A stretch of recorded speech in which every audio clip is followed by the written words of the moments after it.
The pillar-filled second room of Liverpool's O2 Academy makes a fitting backdrop for the horror's melding of man and machine, metal and sweat.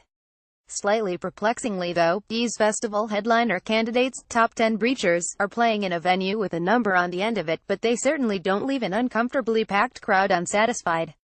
The horrors seem to laughingly hurdle obstacles, with an artistic nonchalance in the way that being really good seems to help with just how good they are in fact is probably one of the most rewarding, evolving stories to follow in British music. After 3 killer albums in a row, they chalked up the same high marks for most recent V and its opener hologram that offers the introduction in Liverpool. Continuing to flex versus muscles, Machine makes for a fever-pitch second song, with its overdriven intensity. The pace doesn't drop for a cult classic that manages to be both timeless and furious, who can say?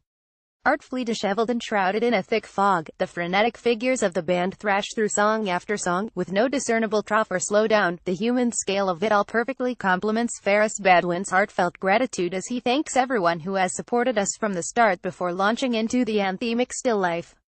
Hands aloft, with a charming do-do-do as fans turn to human keyboards. When you wake up you will find me echoes through the pillars as though twice as many are signing it as are in the room. The bubbling chaos of Versus Sleeperhead Ghost subsides into a raucous reception for Something to Remember Me by another new song that seems to have already wormed its way to a still life position in people's hearts.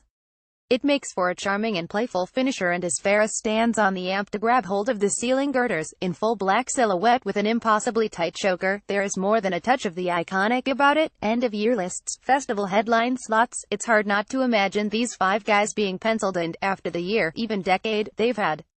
Despite the hooks of going away and leaving something to remember, if the horrors are to stick around they'll do so as one of the best live bands we've got to offer. Photos Leah Davies Lombardi.